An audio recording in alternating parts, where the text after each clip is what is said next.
Hello,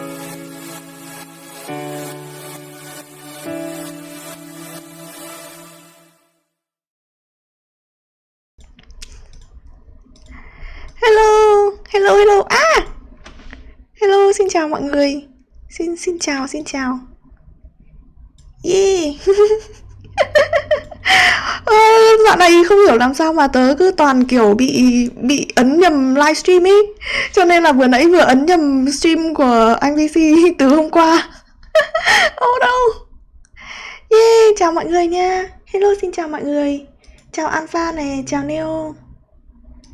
Để pin phát này. Ok, yeah. Và hôm nay chúng ta sẽ chơi trò The House in Fata Morgana. Một tựa game tớ đã muốn chơi từ rất là lâu rồi. Hello, chào Alpha. Yeah. Mọi người buổi tối như thế nào? Hôm nay mình stream hơi muộn một tí. Không biết là mọi người đã ăn tối các thứ, nghỉ ngơi các thứ đầy đủ chưa? Tại vì cái game này mà nhạc rất là chill nha, hình rất là đẹp nha. Nếu như mà mọi người muốn ngủ thì cũng có thể ngủ luôn.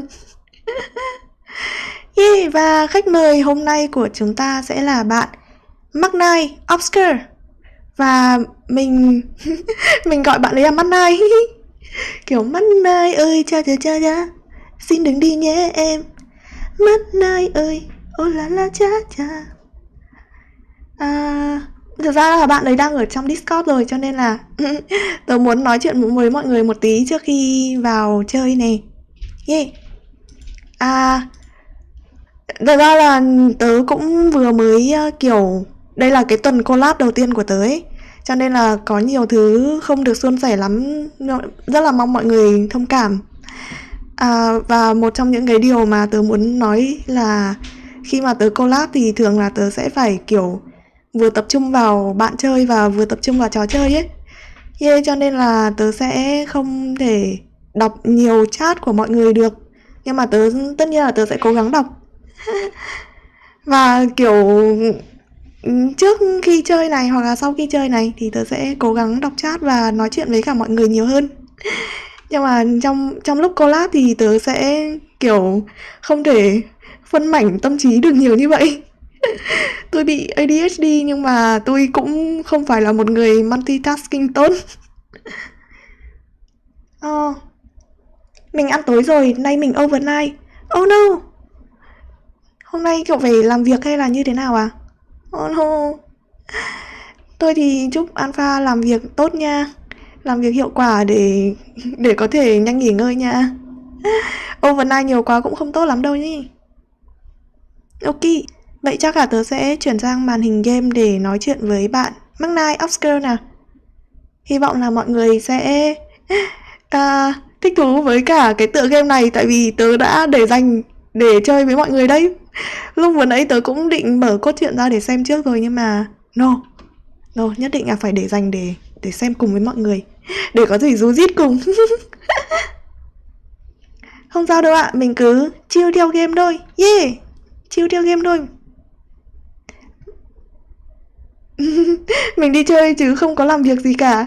Nếu thế thì cũng cố gắng ngủ. Cố gắng ngủ đủ 8 tiếng nha.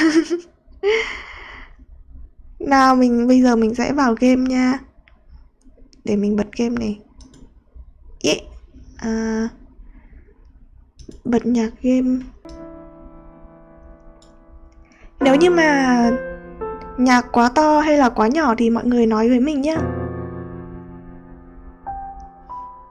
Hello bạn live is up. Yeah. Ok, bây giờ mình sẽ bật tiếng cho mọi người giao lưu với bạn McNight Obscure. Hello. Xin chào, còn ai ở đó không? Đây đang on. Yeah. Hello mọi người. Yeah. Ok. Màn hình ở đâu ta? Terra chưa bật đúng không? Ôi, tớ chưa bật à? Để tớ bật luôn. Ủa không, tớ đang bật rồi mà, tớ đang bật rồi á. Ủa không, bên Discord hả? Hay bên đâu ta? Bên Discord ấy. Ủa? Ủa vậy. Ủa không nhìn thấy gì hả? Để tớ bỏ ra bật lại nhá. Yeah.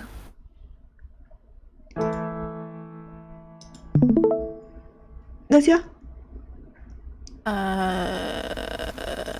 Dạ, thấy rồi. Yeah. Nó đang vào. Ok, vô. Ok, rồi rồi. Nếu như mà mọi người thấy nhạc bé quá hay là giọng của bạn McNight Oscar bé quá thì nói với mình nhá. Thử test nào. Ok. Hình như giọng cậu hơi bé thật đấy. Để tớ chỉnh cho to lên. Hello, 1, 2, 3. Ok, nói lại nào. Hello mọi người. Ok, lo luôn, ok rồi chưa? Tớ chỉnh cho lên 200 luôn. Rồi vậy, khoan. Để hắn giọng. Ok. Em. Rồi, chúng ta sẽ vào. Nào, vừa nãy bạn vừa nói với mình cái gì về cái nguồn gốc của câu The house in Fata Morgana ấy nhỉ? Cái Fata Morgana nó là một cái hiện tượng gọi là sương mù ở phía xa, mình sẽ thấy được những cái khung cảnh gì đó không có ở đó, không phải không có ở đó mà là giống như là nó ở, ví dụ như nó ở bên trái đi nhưng mà nó sẽ dịch qua cách đó khoảng hàng chục mét hay gì đó, tại vì cái hiện tượng trong không khí. Cái này Nhưng mà có trong game thì nó cái này nó có ở trong wiki không? có để mình search cho nha. Thật ra là tại vì lúc đầu tớ tưởng Fata Morgana là một cái tên. Ôi bạn tự spoil luôn rồi. Ủa? Thật đấy à? Thật à? Tôi đang còn chưa chơi game này bao giờ luôn á. Rồi để mở wiki lên, đó là chết rồi, tiếng Anh hả? Có gì không để mình đọc cho mọi người cùng hiểu.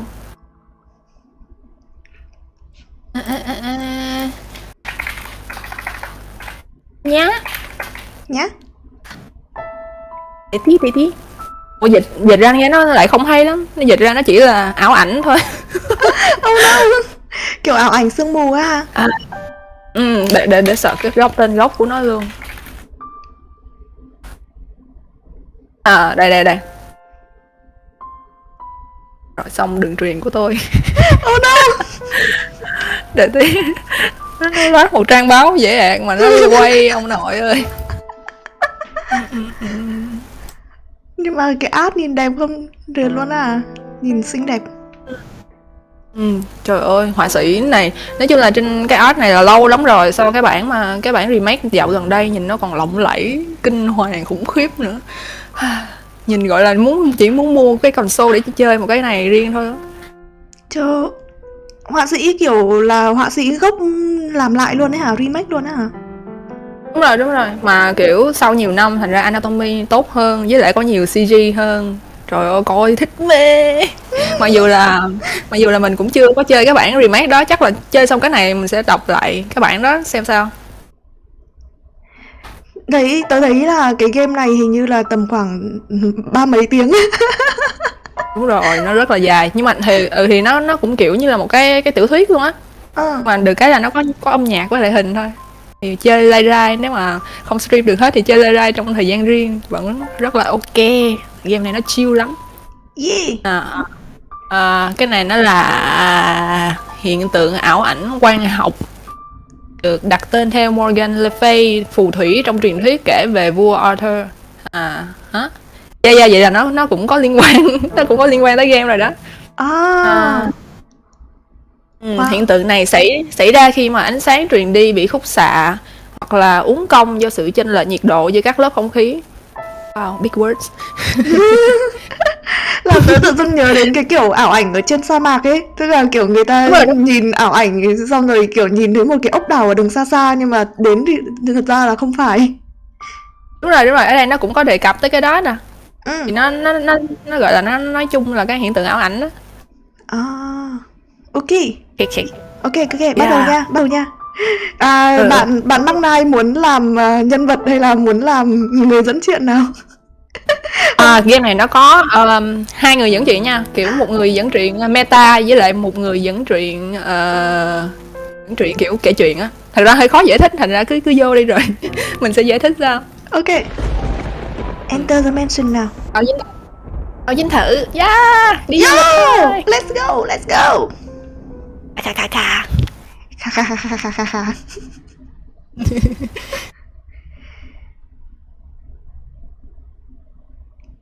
Nhìn bí ẩn ghê. Đoạn này nó phải có nhạc nữa mới hay, nhưng mà cái đó bản remake, còn cái này là bản cũ, phải kể cũng vẫn hay, vẫn cool. There is the house. Một căn nhà. Does it beyond dark dense woods? Được xây ở trong cái khu rừng rất là dày, rất là đen. Bạn được song ngữ dịch luôn nha. Like the world fading into view after a dream. Như thế giới tràn ngập gì đó, hòa vào thế giới thật như một giấc mơ, bla bla bla. The old mansion appeared before you. Một dinh thự cũ hiện ra ngay trước mắt bạn. Cha cha cha cha. Without realizing it. Dù không nhận ra. You instinctively accept as truth the event unfolding before you. Bạn theo bản năng chấp nhận mọi sự thật và những sự kiện diễn ra trước mắt mình. The house lived in perpetually, the amalgam of mirror face and generations. Bạn nghĩ phải nha, cái này nhiều từ cổ tiếng Anh lắm. Mình cũng không hiểu. No one knows who first said. Không ai biết người nào là người đã nói that the mansion was cursed. Rằng dinh thự này đã bị nguyền rủa.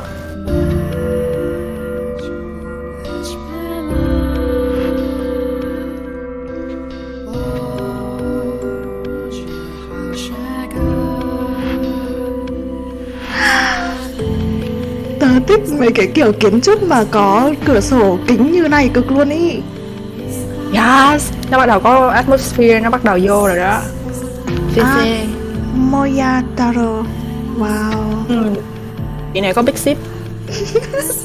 Sao mà thích hai cái máy dịch song ngữ chạy bằng cơm mà gì. Nói chung dịch không chính xác luôn nha mọi người. Trời ơi, nhìn khoái quá à. Trời ơi, feel the beat. Trời ơi. Nói chung là mình đọc cái này chắc cũng phải lần thứ 3, thứ 4 gì rồi á. Nhưng mà vẫn phê như lần đầu. The house in Fata, Morgana.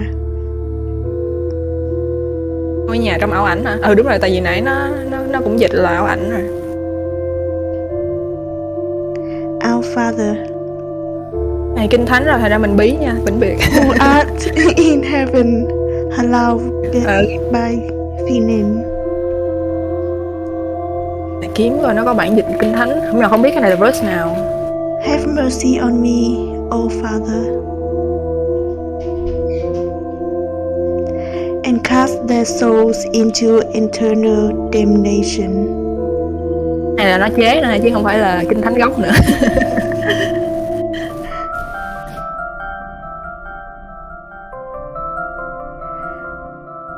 I was looking down upon a corpse. My what? My own corpse. Đây là người dẫn truyện meta. I was afflicted with great despair. At the sight of it being dragged to the place of my crucifixion, my soul crumbled, and I was wholly distinguished.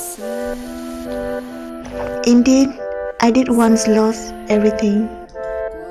However, as I faded into darkness everlasting, I heard a voice calling out to me, and so I vowed once more that no matter how long it may take, how great the obstacle that stands in my way, or what form you may assume, I shall come back for you.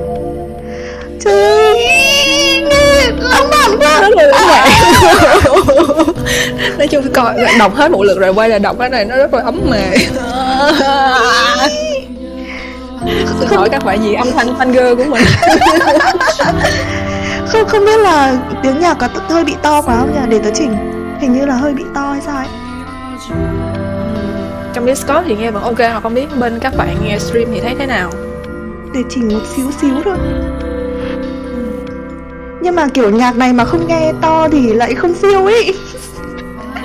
Nhất là khi mà mình kiểu mà mình tự đọc thầm trong bụng lúc mà đọc riêng á, với lại nghe cái nhạc này nó rất là hợp với nhau. That I must return to that house. So I ask of you, please wait until this mutilated body arrives there once more.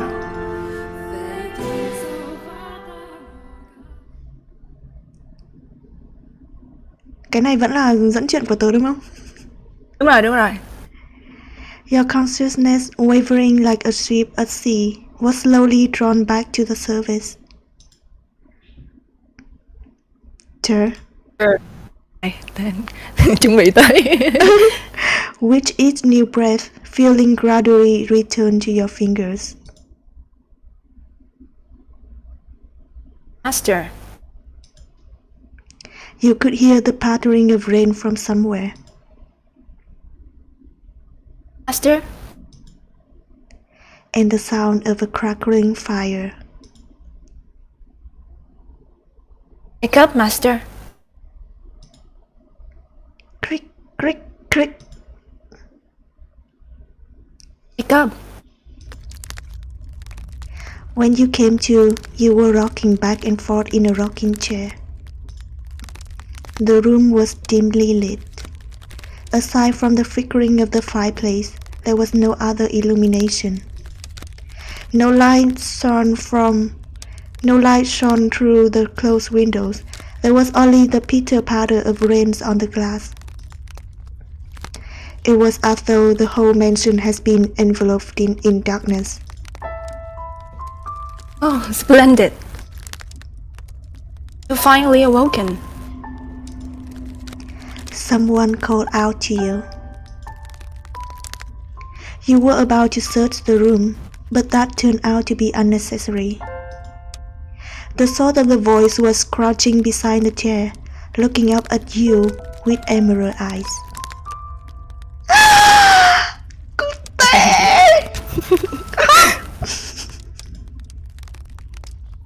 Good morning, Master. Good morning. Chào mình đi.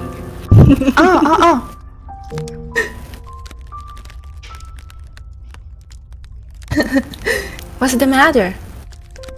Chết rồi, đúng là cần phải...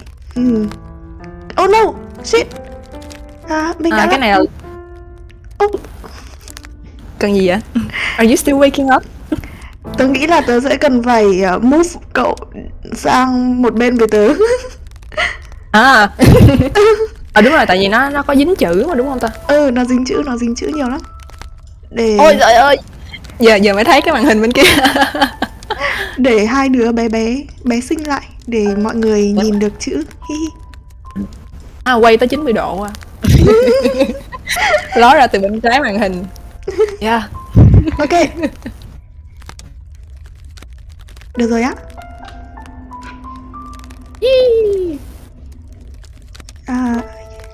Still waking up, you seem rather drowsy. Rồi. Cái này thoại của Thế rồi, gọi là vui quá, gọi là không có in character nữa, cái cười quá. Nào bạn phải in character là một cô hầu nữ quyến rũ em này là kiểu Kudera. Come now, you must gather yourself. Though I am glad to hear your voice. I have simply been waiting for so long for this moment. Tending to the mansion all by my lonesome, ensuring it was ready for your return, whenever that time may be. When I caught sight of you through the window, my heart fluttered. The time has finally arrived.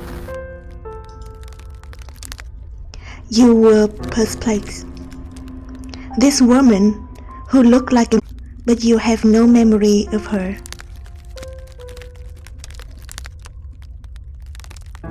What kind of herbal tea would you like to start your day with? I have some wonderful chamomile leaves, if you would like. Or perhaps your tastes have changed since last we meet. Tell me, master, what would you like? Chết rồi. Không được rồi. Không, mình nhìn chữ he he cái xong nó tự nhiên nó bị chạy mấy cái âm thanh Việt Nam.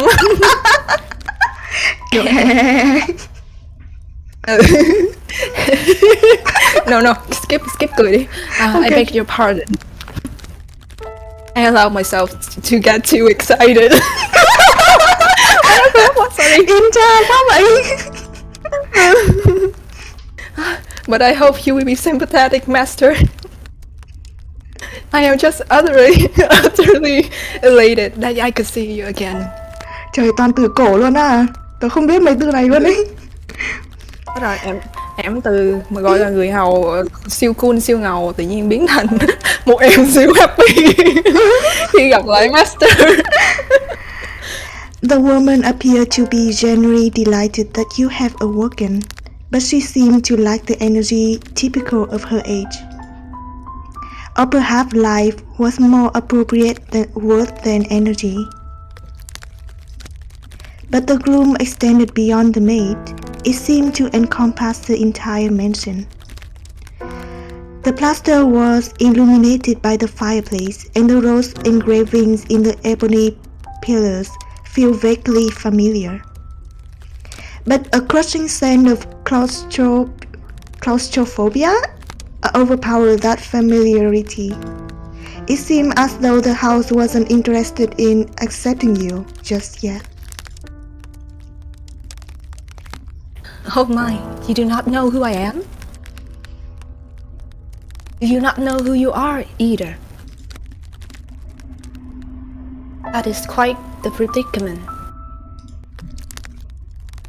If you cannot remember who you are, then who am I to serve? The woman's face was pale, almost as though a faint chill ran down your spine. You are the master of this house. Though it would seem you have no memories of such. Quite the dilemma. You know not who you are. Then you are no different than a stranger to me, no?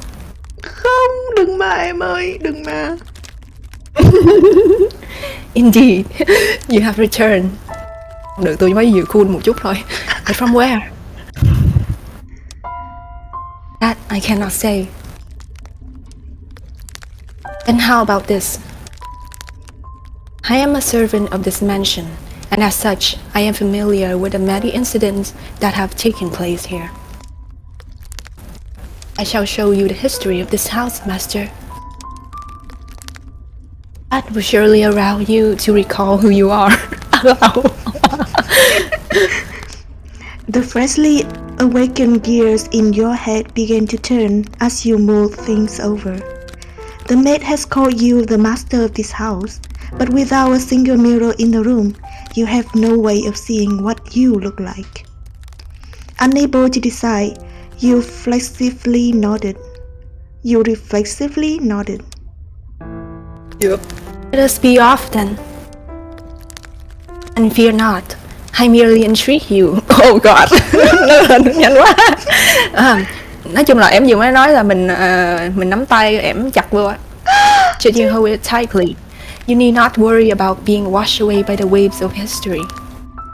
Trời ơi, tôi cũng còn muốn có một em maid như vậy. Yeah, trời ơi, maid đỉnh cao. No matter what happens, you mustn't let go of my hand. I want! Thả tay về nha. Tôi sẽ không thả đâu. Tôi sẽ theo em xuống mồ. Yes, trời ơi, BS. Your hand in hers, You follow the maid's lead through the hall. The air within the mansion was oppressive, as though a black miasma hovered within.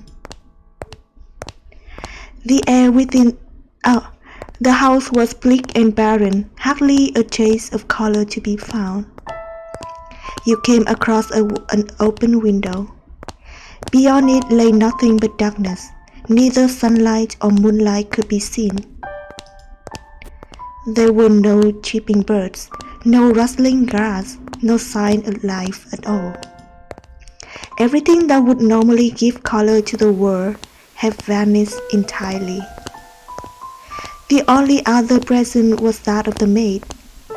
Following her lead, you proceeded through the mansion. Game này thực ra là đọc rất là nhiều á, thật ra nếu mà thấy mà khó đọc quá thì mình có thể skip auto qua một số đoạn cũng được. Ok, vẫn chưa đến đoạn chưa đến đoạn bị đau họng, cho nên là cứ đọc thôi. Yeah, đọc đi, nghe hay. After some time, you arrive at the double door. The glass within shatters. The door, once pure white, had long since faded into a dull grey. It appeared to lead to the back garden. You could hear children laughing on the other side. Có trẻ con. Yeah, though it is in the state you now see it. A beautiful, beautiful garden once lay beyond these doors. The owner of the time enjoyed gathering rare species of rose from all across the world. At its grandest, it seemed every flower was in constant competition for the most majestic bloom. Would you like to see this wonderful era of splendor and prosperity?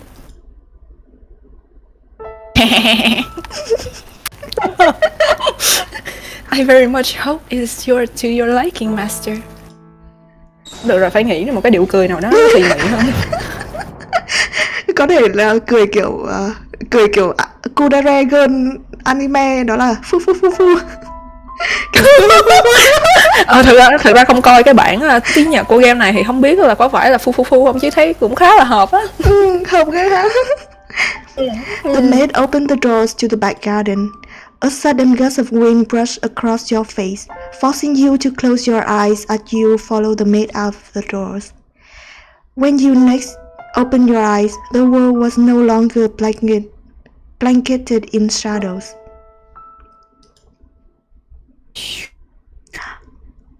No effects. The first door. Cánh cửa đầu tiên. 1603. Trời ơi, tớ thích mấy cái era này lắm luôn á. Move the cursor to the bottom right corner of the screen to display in game. Ok. Muốn save với lại đọc lại mấy cái log cũ thì kéo cái chuột về phía đó là ok. The mansion has an alluring air of beauty about it in that era. It was almost like something out of fairy tale. Ở đây cái này là thoại của MA nhưng mà cậu đọc dùng đúng được. Mình save vào đây được không? Save đây hả? Đúng rồi, bấm vào đó. Yeah, rồi chọn slot tùy thích thôi. Được bao nhiêu slot? Cũng được nhiều đấy chứ. Rất là nhiều, tại vì game này lại rẻ nhánh á, thành ra nếu mà muốn sale rồi thử nhiều lựa chọn cũng ok. Ok. Vẫn là Spirit MA of History. Ok. Cái này vẫn là MA. Đâu rồi? This period of history could perhaps be described as a symphony of destruction, as cumbersome principle of old came crashing down. Free from the day-to-day oppression from these antiquated precepts, the people seem to hark back to the more poetic, expressive way of old. They took these newly blossoming emotion in hand, and with them they wrote literature, painted poetry, composed theater, and found love. Even the church, which has maintained authority throughout the Middle Age, embraced the changing time, adopting the culture's flowering sense of aesthetic. Thế rồi em nói nhiều câu rất là hoa ngữ rồi đó. Siêu khó. Tớ đang không chắc là có nhạc nó có to quá không nữa. Not sure. Tại vì nó có cái config ở trong game á, thử chỉnh từ trong đó thử coi. ok. Yeah. Tại sợ kiểu nãy hình như là nhạc nó hơi át tiếng cậu á. Rồi, vậy là vẫn chưa nói đủ to. No, không, tại vì kiểu nhìn cái âm thanh ở bên tới thì nó trông như vậy. Ok, chắc là như thế này được rồi đấy. Ok. Chết rồi, em nói nhiều lắm. War would break out not 20 years from then, plucking the ripened era from the tree of history, but that is of no concern to us now. The time it was still what people refer to as the Golden Age, a period of furor for all who were there. Tớ thích cái giai đoạn này kiểu tầm khoảng năm 1500 đến 1600 ấy. Cái này thì mình không rành lắm. Nhưng mà theo cái game này portray thì có vẻ khá là vui. Now let us take a slight detour. No, we will not be changing location.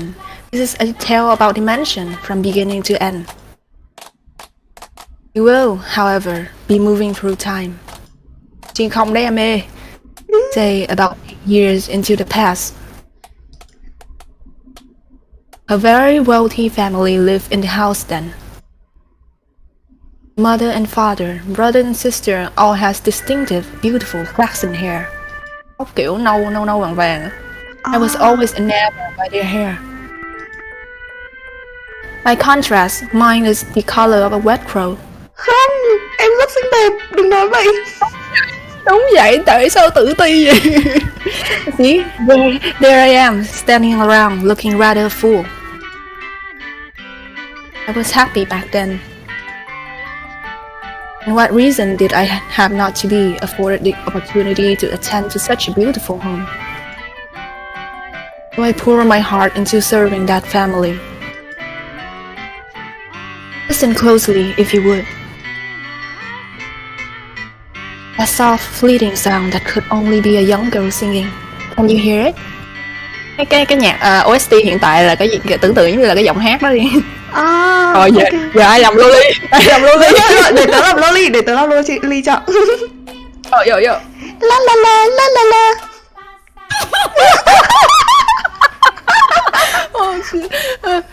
Xin lỗi. Không sao, Loli dễ thương lắm. The girl you see, cheerfully picking a crimson rose and singing like a songbird, was called Nellie. So young, she sang with elegance. Giọng hát rất là tao nhã nha em. Nellie was deeply fond of the house garden and she would often spend her afternoon there. Gorgeous roses gathered from all across the world bloom in the garden. They were given the utmost care and even had their thorn removed. The young Nellie would not hurt herself naturally. Light brown hair girl carefully plucked petals from the rose, gathering them up as she sang. Her voice was like music played by fairies. Nay, the sight of her was like an angel descended from heaven. Oh dear, please don't look at me like that. I'm not a lolicon. I admit I was being rather fanciful. Cái đó cần phải đi bếp. Chào bạn iCloud nha. Thật ra cái người dẫn chuyện meta hồi nãy của Terra đọc là cái người đang đi theo bạn May bây giờ nè, thành ra thích từ react thì cứ react. Yeah, but what is a woman if not fanciful? Cái này không biết có phải là reference tới Castlevania không? Tại vì nó có cái câu gọi là gì? What a man if not a pitiful bite of meat gì đó. Trời, hay vậy. Nhưng mà có phải là cùng nhà sản xuất hay là như thế nào không? Không, tại vì cái series Castlevania đó, nó khá là nổi tiếng. Thành ra có thể là cái game này là tribute. Mà hên xui đây cũng không biết phải không? Hay là tại team dịch nó thích reference vô đó. Little bird singing night and day. For your little birdie heard, sing your wolves away. Pretty flowers all around the little birds. And even when the sun comes up, oh, dearest Mel, I've forgotten what comes next. Are you listening? Bạn lòng thằng Anh luôn không? Melly was, as a matter of fact, not the only visitor to the rose garden that day. She always came with her older brother Mel. The young siblings were inseparable. Mel adored his little sister, who in turn pined for his attention. The sight of these two innocent children cuddling together, not yet shackled by fear for the future, was truly heartwarming. Hello anh VC nha. Hôm nay bọn em đang đọc đang đọc The House in Fata Morgana. Dẫn chuyện. Hello. Hello. Okay, that day, Mel was sitting in the shade of a tree reading a book.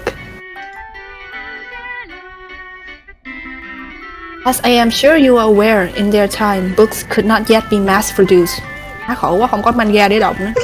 What he was reading had been copied by a scribe. I presume he has borrowed it from the church. Tớ nhớ là kiểu cái giai đoạn này ấy là mấy cái kiểu sách vở các thứ là phải chép tay, kể cả những cái kiểu Bible kinh thánh các thứ. Khổ thật chứ, nhưng mà ngược lại thì nó có nghề chép sách chắc cũng sống khá được ha. Đúng, tớ thích làm cái nghề đấy, chỉ kiểu ngồi suốt ngày ngồi viết chép. Em xem. Nhưng mà chữ mình xấu quá, không biết sống được cái nghề đó.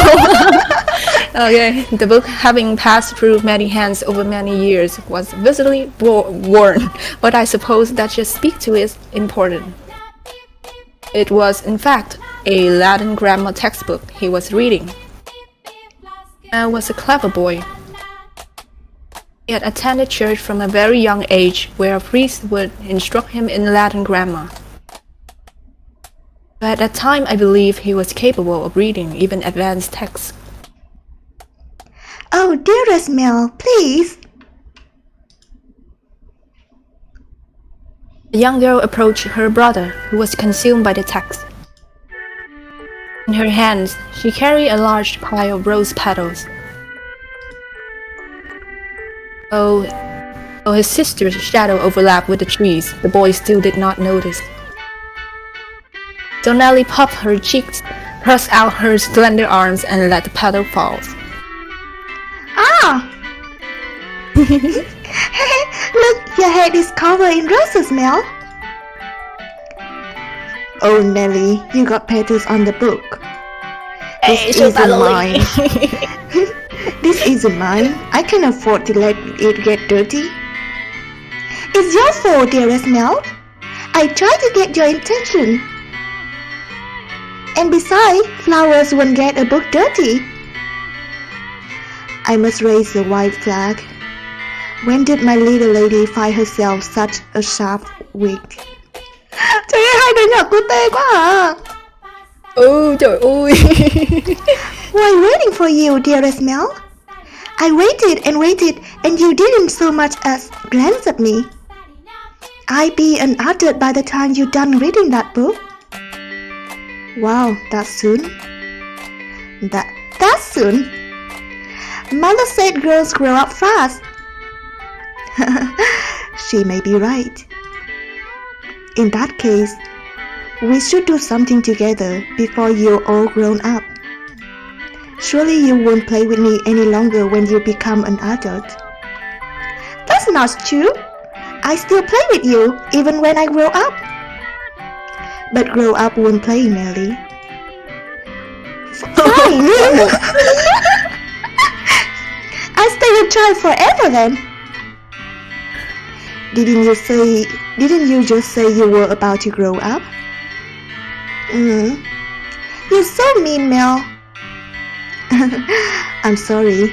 Please don't pout, my little lady. Whoa. Rồi. Sao nếu mà muốn đọc lại có thể mở cái backlog á, cái thứ hai nó bên yeah. Trời ơi. Đó, nếu mà sợ quá. Đúng rồi, làm cái gì vậy? Ok. Ở chỗ này à? Đúng rồi. How about this? To make it up to you, I play whatever you want today. Really? Do you mean it? I want to play make-believe. Make-believe? Make-believe. I will be a princess taken captive by an evil kingdom, and you, dearest Mel, will be my valiant knight. And then you turn into a prince when you rescue me. A knight can become a prince. Impressive. Well, they can. Knight and princess both have to be charming, so of course they can. Which is why it must be you, my dearest Mel. No one else can be my prince or my knight.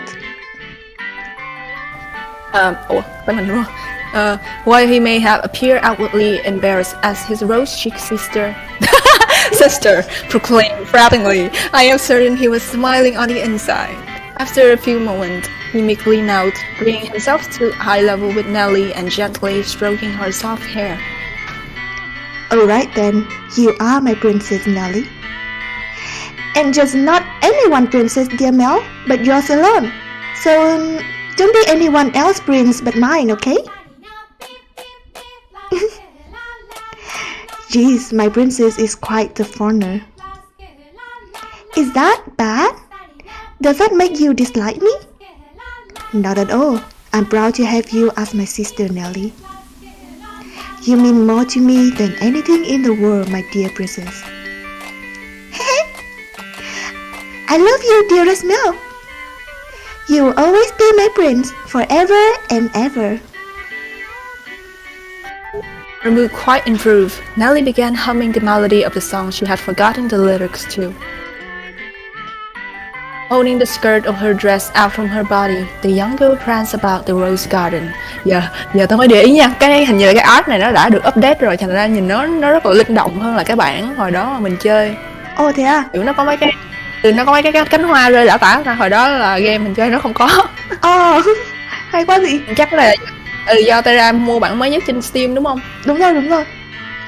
Quá đã. Okay. Mel, his eyes on her back, gave a little shrug. Oh, Nellie, don't come crying to me if you keep running like that.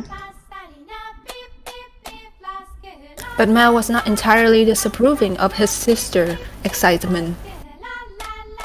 He carefully brushed aside the petals on his book, set it in the shade of the tree, and began chasing after Nellie. They were a picturesque sibling, brimming with hope. And at this time in their life, there was nothing to be jeopardized that hope. Nghe giống như một cái flag to đùng với cậu ạ. Đúng rồi, flag đó. Would it not be wonderful if children could stay children forever, Master? As I see it, though, the present, gentle time in our life has value because they come to an end. Wouldn't you agree? Master có agree không? Thì cũng đúng nhưng mà... nhưng mà tôi nghe này nó rất là flag đúng không? Đúng rồi, tôi không thích cái flag đang cắm lên đầu hai đứa trẻ này. Time continued to flow, impartial and without exception. And as such, everyone's childhood comes to an end. Be that as it may, does time also flow at a time speed for each individual? Tôi tự chối cười.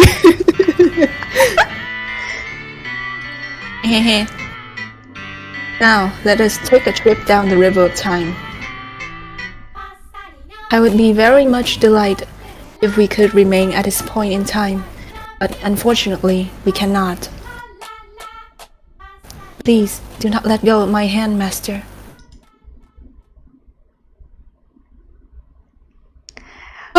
Wow, cái tòa nhà này đang còn có kiểu có thể đi xuyên thời gian được. Cái này là thời gian từ nhiều năm trước đúng không? Đúng rồi. Hồi nãy em nói là khoảng 8 năm trước thì... hình như 8 năm trước. Oh, lớn rồi à? Yeah. I'll be on my way then. You usually stay for longer. Được, duyệt. Yes, I have an errand to run today. Thank you for your time, as always. Would you like the book back sometime next week? Next week or the week after. I won't do it as long as you'd like. But surely there are others who want to use it?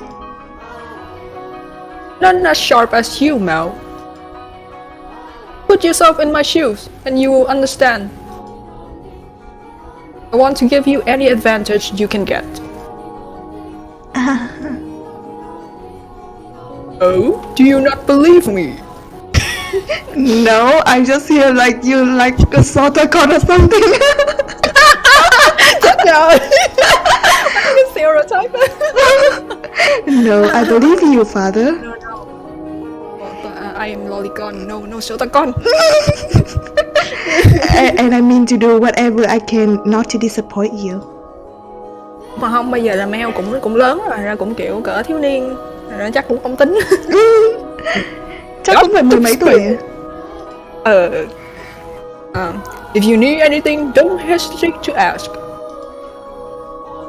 I'm proud to have you as my pupil. Ah yes, and Mel, do consider what we were talking about. Going to university? Indeed. If you do, I can introduce you to some accomplished instructor. There's very little left for me to teach you, and I believe you would make a fine priest.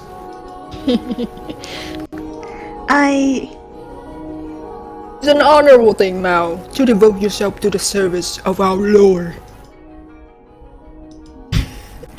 I gave it some thought. If you excuse me then, I see you again. Our doors are always open. Đó là game rất là emotional, nhưng mà vô giọng đọc của mình nó thành game cái gì rồi. Nó lạ lắm. Farewell.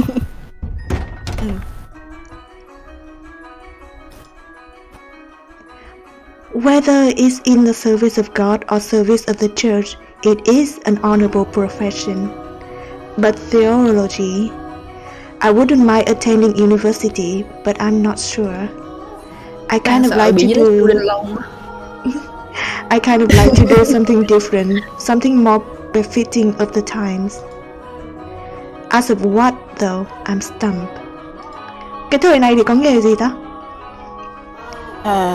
But I need to make up my mind soon. If I drag my feet for too long, even my father is liable to grow impatient. Mercy me. Young sire, bless us, young sire. Arms for the poor. This beggar, if I'm not mistaken, he's been outside the church since last week? Arms là gì ta? The way he shake. The way he shake his head. I can get a glimpse of his forehead under his hood. He's completely bald. Ủa sao tự dưng body shaming người ta? Tội quá, đầu mình khói rồi. Oh no! Buy yourself some bread with this. Oh, thank you very much. May the Lord bless your soul. Hit the subscribe button. Hit the like button. Tớ lại thấy nghe thì nó to hơn rồi. Vẫn không. Ủa nè hả?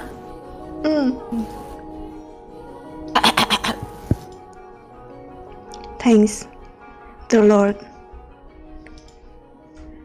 Oh no! Nellie's going to be cross if I don't hurry home. Curses, and it looks like it's going to rain. Master?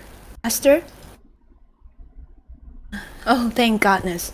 Thank goodness. You appear to have a firm grasp of your consciousness. I was afraid you had accidentally let go of my hand.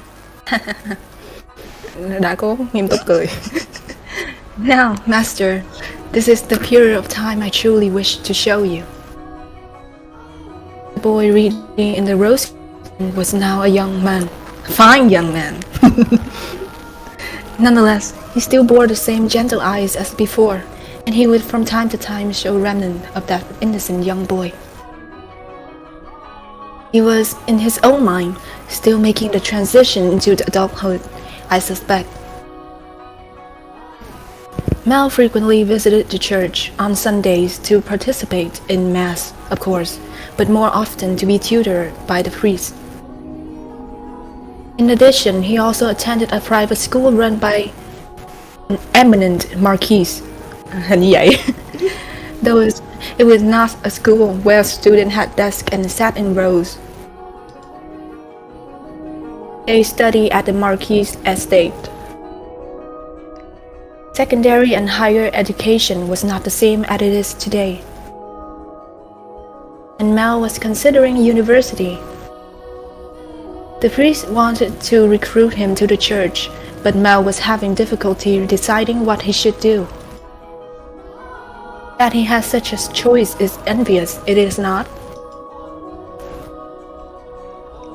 Nghe các em cấp 3 chuẩn bị thi đại học có vẻ sẽ relate. Khá là relate. Good afternoon. I'm here to pick up my order. Is this ready? I ready and waiting, young Master Rose. Hay quá dạ. Oh, don't call me young master, please. I beg your pardon. Chắc là giọng cướp biển hay gì ta? Can I assume to get me head of the pass? Nghe giống cướp biển rồi đấy. Your order is right here, sir. Mel had stopped at a jewelry store in the center of town on his way back from the church. The building was both a workshop and a storefront. The nobles of the area was deeply fond of the master wares. He was so skilled, even the royal family has commissioned work from him. Safe work?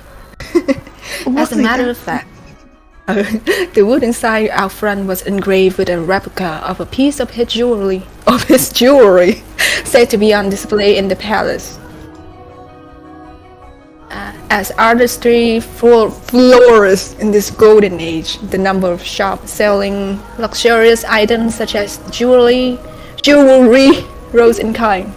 Chết rồi, nhỏ này nó nói rất là hoa mỹ. Nói nhiều quá. However,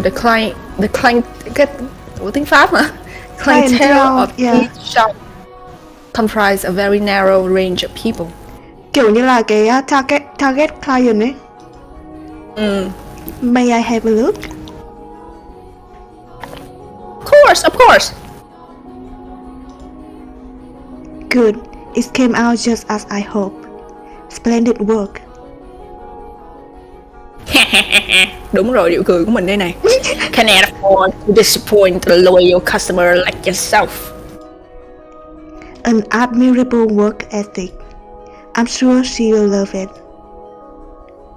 Such a kind lad, young master. A boy back home could do well to learn a thing from you for ya. Every man ought to show women some cordiality. Coming home to a cold fireplace is a sad thing indeed. Again, please don't call me young master. My apologies. I take this and be on my way then. Good day. If you find yourself in need of aught else, just let me know. And make any jewelry you ask for. Come to me and your sweetheart day will sure be made. And I guarantee the two of you will have all sorts of fun. Whoa. Thực tế đấy. Bro. Please, I don't have a sweetheart. Well, that's a surprise. You want to have my number? What? I'm sure many girls. thích số của mình không? I'm sure many girls are vying for your hands to young Mr. Rowe. A fine family, good looks, charming. And your future is all but... I be on my way then. I'm in a bit of a hurry. Good day, come by again anytime, text me. Trời ơi, cái cha đấy là cái cha cậu làm tốt nhất từ nãy đến giờ luôn. Quá hợp rồi. Goodness.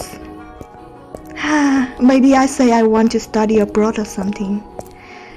Patient as my father may be, that would certainly anger him. I can hear it now. You're wasting your God-given talents, boy. I could renounce my name and rank, go somewhere far away. That sounds like kind of a plan Nelly would come up with.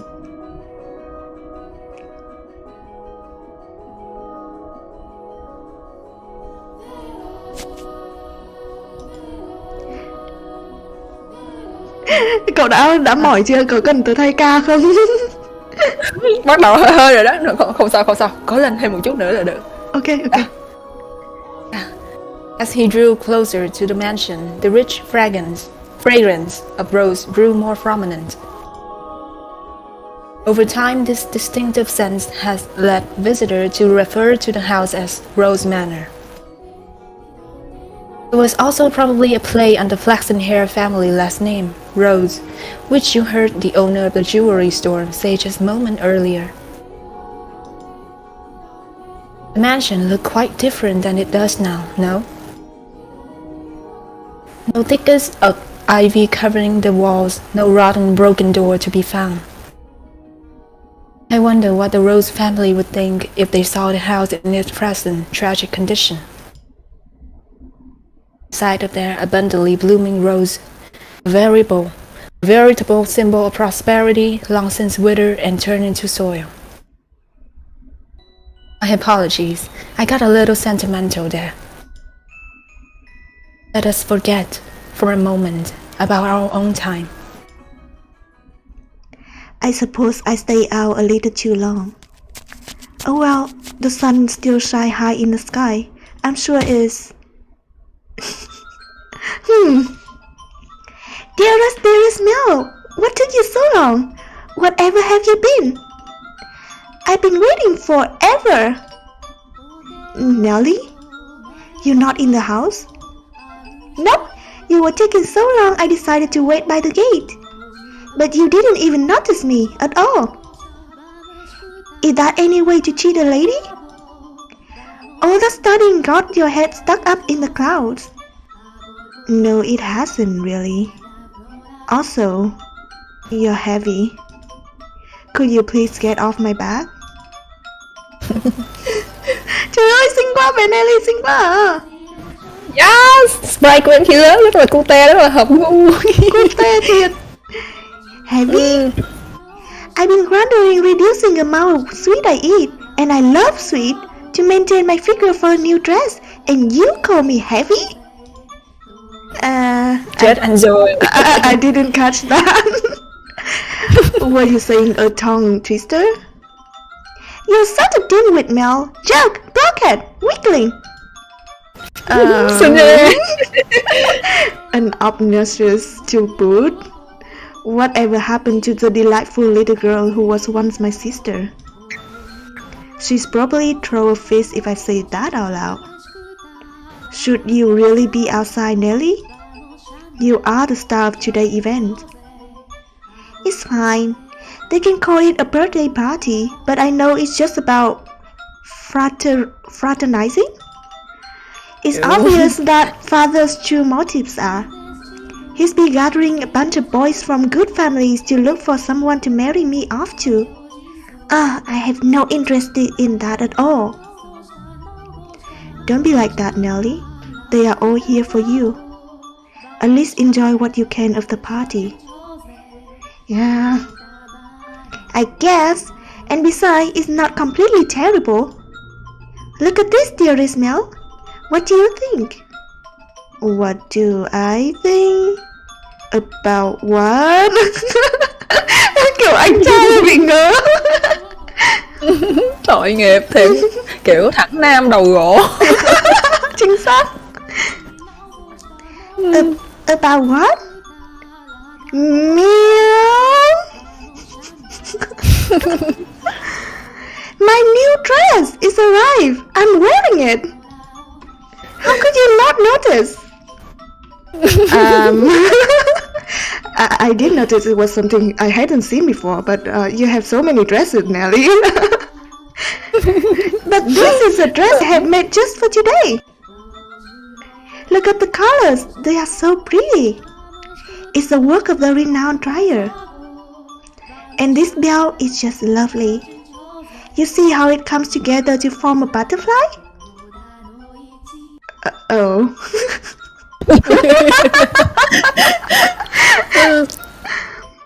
Oh, and I'm absolutely in love with it. I think I'll be wearing these dresses for a while to come. So tell me, what do you think? Do it look good on me? Yeah, it does. It's pretty.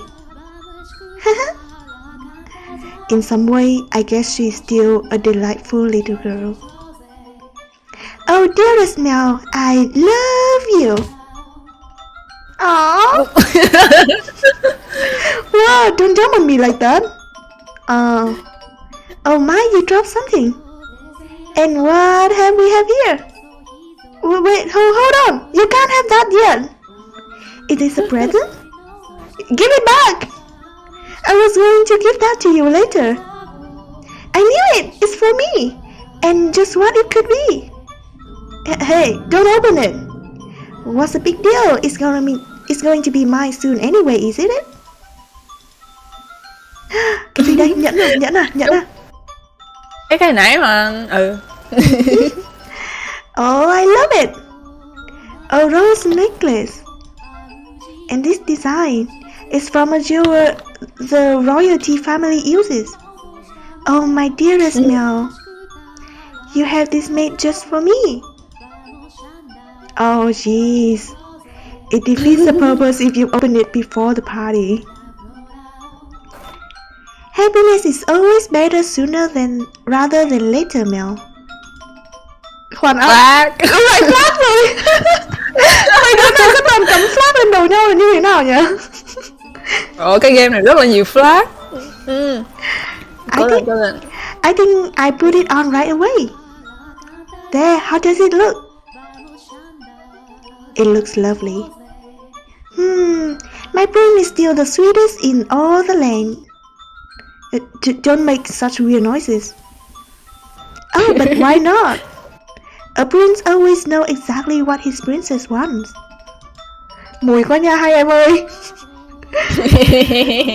And this princess wanted some rose jewelry to go with her new dress. Understand? Gee, I sure don't have it easy playing your prince, Nelly. It might be about time you found a new one. A prince is a prince because you can't just find one standing on the street corner. If you want to retire, dearest Mel, you're going to have to wait another 10 years. That's a long time. Or if you find yourself a new princess. I'm not so... You're about as romantic as a rock, dearest Mel. But worry not, your adorable sister will always be your princess. What more could you want? Are you really allowed to be the judge of that? I mean more to you than any other girls in the world, do I not? Then that makes me your perfect princess. Hey, what was that laugh? And it will almost soon laugh. You're always telling me. Những lúc này chỉ cần cười tự tin và để cho nó qua đi. Đúng vậy. You're always telling me I mean more than anyone to you. Yes, you do. More than anyone in the world, my beloved baby sister. I take good care of the necklace. Thank you, my dearest Mel. Well, if you're happy with it, then so am I. You're very welcome. Now, back into the house with you. Can't have a party without the guest of honor. Do you know if anyone is here yet? No. I imagine they'll be here soon though.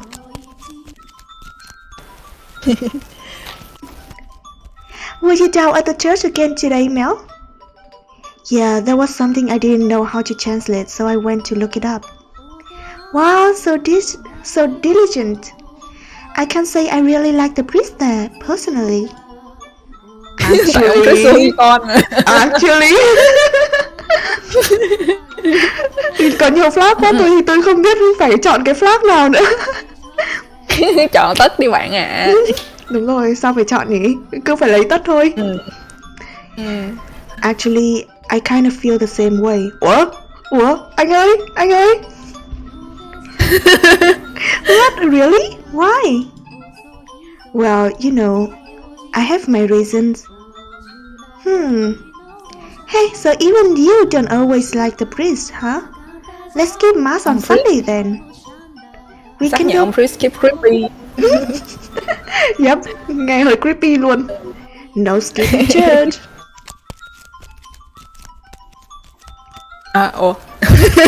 As grew the brother, so too did the sister. That day, Nellie would be turning 14, and Mel, 3 years her senior, was 17. 14, 17, yeah. 14. You saw it with your own eyes, so you know just how much she had changed. She was always a cute little girl, and she grew into an even more beautiful young woman. Though she was only 14, she was well on her way to becoming a fine lady. As for her character, well, but a girl like that has her own charms, would you not say? Drifting down the river of time, the two siblings matured into a healthy young adult, but the core of their relationship did not change in the slightest. Ellie was very much attached to her brother, and as much as Mel complained, he still cared deeply for his sister. Around the time the sun has begun to set, carriages started to lining up outside, and well-dressed aristocrats made their way into the house. As Nellie has suspected, the majority of them were boys. Chết rồi. Oh no. Hỏi mắt ai gì? Xem mắt. Yes, I understand. You don't need to say anything more. Rose Manor, right? Okay, we'll go together. Me? Alone? No, please don't make me. The inhabitants of Rose Manor are surely living quite contented life. And I'm sure they don't remember a thing. Hết? Hết? Phản cái gì? Đó là phản diện sao? Hả? Không biết, mình không biết gì hết. Ủa spoil xong rồi lại không lại lấy lại không được. Đâu phải spoil đâu, mình không biết gì hết. Okay. The room with the fireplace was always kept in pristine condition so they could entertain guests at any time. Walls colorfully decorated with tapestry and stained glass windows gave testament to their great fortune. Nhà bá đạo tổng tài rồi đó. The servants' first assignment every morning was to clean this room. Pitchers, silver plates, and silverware were polished to a shine so they could be proudly put to use at moment notice. And for events like their daughter's birthday, the room served an even more important role. Tabletops were removable, so they had ordered new tabletops with design made especially for this occasion. Giàu vậy sao? Yeah.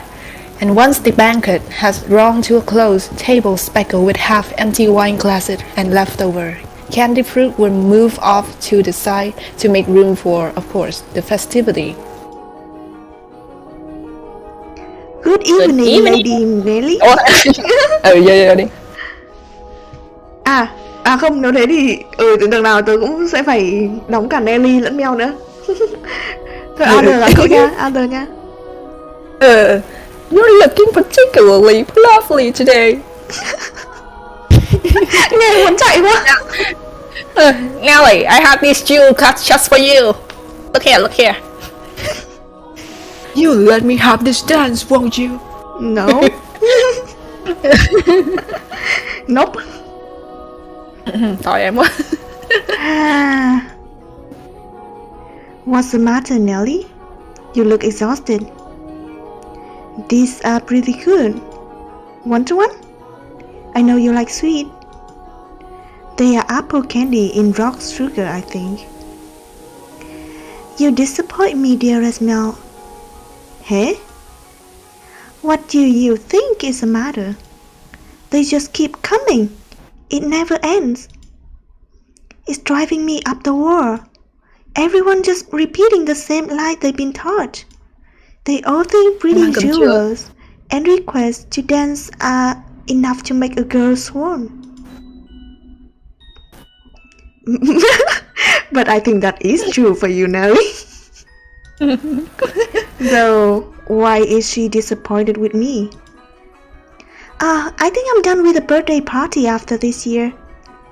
They probably throw even bigger one next year. Huh? Why? Well, you know, you are about that age, Nelly. We are a reasonably distinguished family, so there are a number of different houses that would like to have connection with us. So what you're saying is do it for the family? No, that's not. I wouldn't date or marry anyone. I have no interest in being used as a pawn in the inter-family politics. Pawn? I wouldn't go that far. And I'm sure father wants to let you choose yourself. You know, someone you actually love? Love? I never thought I would hear you talking about love, dearest Mel. You don't even understand what makes Shakespeare's play so beautiful, and you talking about love. Thằng anh đầu gỗ đã thức tỉnh bản năng lãng mạn. Chỉ thức tỉnh cho đứa em thôi. You fell asleep during Romeo and Juliet, and you're talking about love. Trời ơi, nó đầu gỗ. Nó đầu gỗ quá trời ơi. We went all the way out to the Grove Theater too. Well, pardon me for being ignorant when it comes to romance in the arts. But you're not, Nelly. Shakespeare makes believe story make you cry like a baby. Anyone would cry at that. You have to be crazy to sleep through it. That's not what I'm saying. Someone as emotionally vibrant as you, Nelly, would have no problem fighting love. Dearest Mel, we should dance.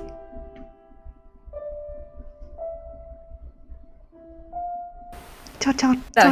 Đang hơi lắc một chút. Ồ, bị lắc à? Để đi.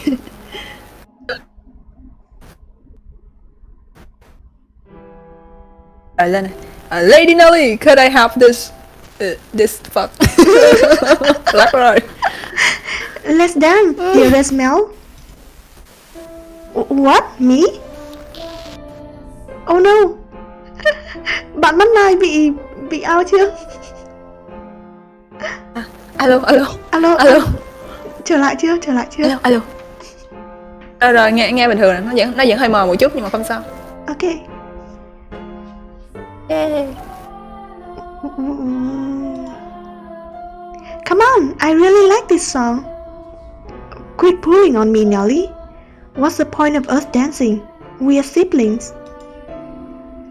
Mother and father are staring daggers at us. No matter. What day is it today, dearest Mel? Your birthday. Exactly, so I can do what I want. So, attend to your princess as a proper prince should. Oh jeez, how did I get myself into this?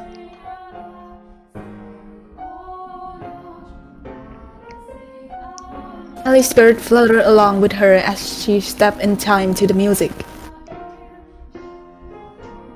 She was not only a skilled singer, but a skilled dancer as well. Mel, on the other hand, fumbled over his own feet, trying to keep up. Trời ơi, nó lắc quá. One would be hard-pressed to describe his dance ability as good, even as flattery. Though a boy of his pedigree were taught to dance as part of their etiquette lesson, he found himself more being dragged around by his sister. He could hardly be said to be attending to her. This is humiliating. Nó lắc lại kìa.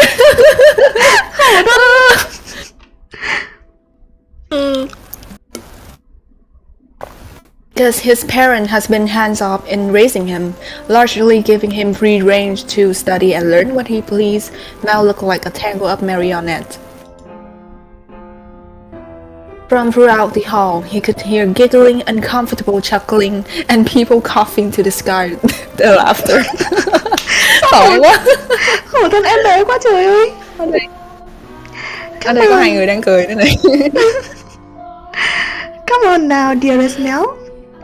If this is the best you can manage, what are you going to do when you find a girl that catches your eyes? I won't, so it doesn't matter. Follow my lead, Mel. 1, 2, 3. 1, 2, 3.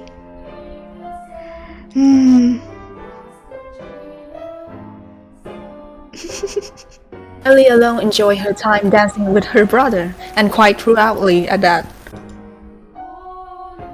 It did not matter to her that he moved awkwardly or that the guests were giving them cold stare. Stare cái gì? It was their parents who first cracked under the pressure. Just as their father was about to give an exaggerated cough and stop the music. Oh. Ruckus suddenly swelled up near the entrance. Oh. What could that be? Who knows? Whatever's going on, I've been spared. The music came to a stop, and the party guests began bustling. The sibling father spoke up sternly above the noise in order to quell the spreading commotion. Ordered the servant to investigate, had the music had the music restarted, gave a short apology for the interruption, and set the party back on course. I went to go check on the entrance with the other servant, as I recall. Oh my, why are you looking at me like that? These are not my memory, those which dwell within the mansion. Hế? Tức là không phải là chị ấy có mặt ở đấy mà là chị ấy có được cái ký ức. Cái ký ức của chị ấy chỉ có ở đó, nhưng mà kiểu như cái ký ức nó được lưu trữ bởi cái dinh thự này. Những cái khung cảnh này là do cái dinh thự gọi là lưu lại. Ok. Yeah, creepy chưa? Creepy. Do you think we should be following what happened next from my perspective then? That is not what confused you? Well, the question shall be answered in time. In time. Now, let us return to our tale. Though the party has fallen still for a moment, their father's decisive action restored the guests' festive mood in short order. So it was not by any means the commotion that caused the ball to conclude earlier than planned. Oh shit. Oh dear, I hear thunder.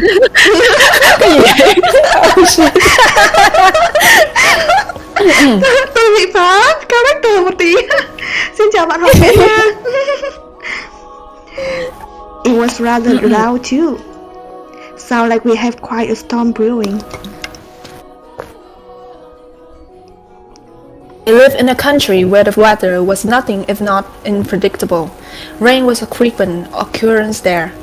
Nên là không biết là cái này nó có phải setting ở Anh không, tại vì nó nói mưa nhiều. Nghe giống đấy. The stretch of time with clear sky grew longer as summer approached, but the weather was still somewhat unstable on the cusp of the two seasons. We had a strong wind that night as well, which turned the raindrop into little spears on the window. Were the party to continue on any longer, no one would be able to go home. Although their father was quite concerned that Nellie had not got on with any of the aristocrat boy, he decided to cut the festivities short.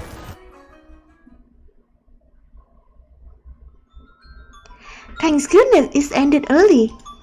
How lucky I am. This must be a blessing for always be such a good girl.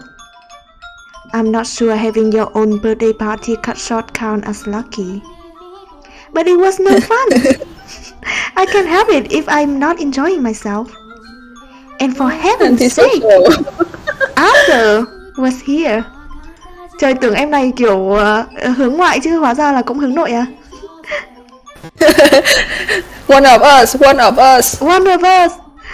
I have no interest in dancing with that dunce. Arthur? Who's that again? Someone who was here? Unbelievable. You don't remember anything, do you, dearest Mel? He came over to play a few times when we were little. He covered in gross freckle, and he's a huge jug. He said my hair looks like the color of fallen leaves. Fallen leaves. Just thinking about that ugly smirk have me fuming. And yet he acts like nothing happened. He even called me Lady Nellie, for goodness sake. Are you listening, dearest Mel? I'm listening. I wonder what the ruckus earlier was. You were listening, were you? Who cares about that? Sorry, but aren't you curious? It probably wasn't another guest, at least. Maybe a cat sneaked in. You think so? I do. But enough about that. Would you like to play cards in my room, dearest Mel? Seriously? I'm exhausted though. It's not even that late. Fine. Something feels kind of off. A cat? Flag, cầm flag. Flag lên đầu các em nào. I want to go check. Come on, hurry up. Hold on. You don't need to drag me, Nellie. My birthday isn't over yet, so you're not done attending to me. Oh, Nellie. Choo. ASMR Mila. ASMR.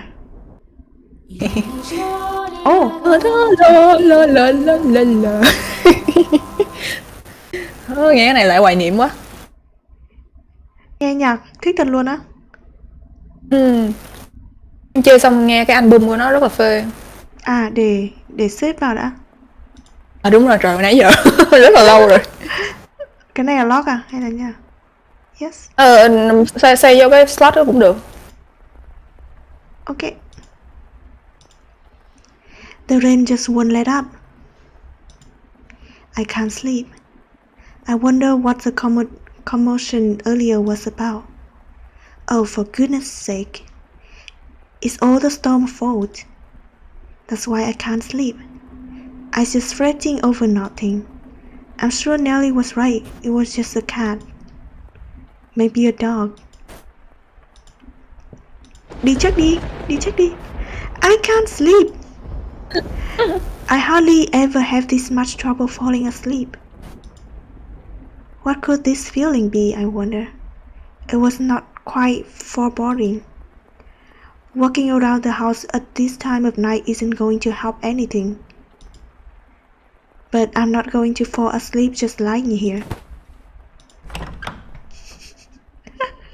để cho mọi sự horror xảy ra thì nhân vật chính cần phải xuống giường và đi lại. Đúng vậy, tình tiết kinh điển của horror game. Rồi, ok. The only sound that could be heard in the dark corridors were the sharp pitter-patter of the rain, his footsteps, and his breathing. Nghe cái nhạc OST ở đây nè. Though he was intimately familiar with the layout of the house, that night the hallways felt like an endless labyrinth veiled in shadows. The moonlight shone through the windows, so he naturally found himself moving cautiously despite being in his own residence. Keeping the palm of his hand pressed up against the chilly walls, he put one foot in front of another. But to where was he supposed to head? Now, of course, has no way of answering that question himself. If he had anything, it was guidance from above, a path to his destination lit by flashes of lightning. Or perhaps there was something else leading him along. Though he progressed with a fair bit of hesitation in his step, now was slowly but surely drawing nearer to one room in particular. He made his way through the seemingly endless halls. Past the living room, its fireplace long and cool. Into another corridor. And then stopped outside an Abigail's bedchamber. Hồi hộp quá. The dim glow of the lamp spilled through the cracks in the door. A gust of wind is not necessary to make the flame flicker. A person's movement or vibration in the air from someone speaking, the slightest of motion can cause the light of a fire to quiver. Shifting stealthily, as though nudged by an invisible fingertip. I can see light from inside. Is she still awake? A voice. He seems to be hesitating. It would not be difficult for him to approach the door and peer inside. He had reservation about peeping in on another chamber, even if it was his own house. Moreover, this room was assigned to a woman. There was a woman behind that door. What would you do, Master, in this situation? Bạn làm gì? Would you succumb to your curiosity and gaze inside? Thật ra thì chắc là tớ sẽ nhìn đấy. Tò mò rất chết con mèo. Tớ sẽ nhìn. Nhưng mà khu này rất là gây cấn. Chỉ nhìn vào một chút. Cũng phải nhìn chứ đúng không? Kiểu biết đâu đời mình lại là diễn viên chính trong một cái series kinh dị nào đấy. Cái đó thì chê thật. Or would you respect the owner's privacy? Thật ra hồi đó có một cái vụ gọi là tự nhiên nửa đêm có người phát hiện ra ở dưới nhà, trong nhà mình đó, có người phát hiện ra ở dưới nhà tự nhiên có động tĩnh gì đó, cái xong mọi người nên là lúc đó là mình kêu là đừng nhìn nữa, khỏi không cần nhìn, mình đi ngủ tiếp đi. Ôi no. Nhưng mà xong rồi cuối cùng có nhìn thấy ai không? Xong xuống dưới thì đó là một thành viên trong gia đình xuống ăn đêm. Trời ơi. Nhưng mà lúc đó là mọi người đa số là đều cầm cây xuống để xem coi là ai rồi. Nhưng mà mình thì kiểu thôi ngủ đi đừng coi sợ. Đó là trường hợp này đó. Thiệt, nhưng mà kiểu cái hồi mà tớ ở riêng ấy, cũng nhiều khi kiểu nghe tiếng động va vẩn xong rồi kiểu bị thần hồn nát thần tính ấy, xong rồi ra kiểu kẹp cửa, xong rồi cài mấy lớp khóa, xong rồi kiểu chặn cửa bằng cái gậy ấy. Kiểu mãi xong rồi mới bắt đầu đi ra xem là có đúng là kiểu mình thần hồn nát thần tính không, xong rồi hóa ra cái tiếng động đấy là cái quả táo ở trên cây nó rụng xuống ban công. Nhưng mà ở một mình thì nghe vậy sợ thật ấy. Nghe thì hơi ghê thật. Phát. I shouldn't be doing this. But the voice, it feels like it's calling to me or someone else.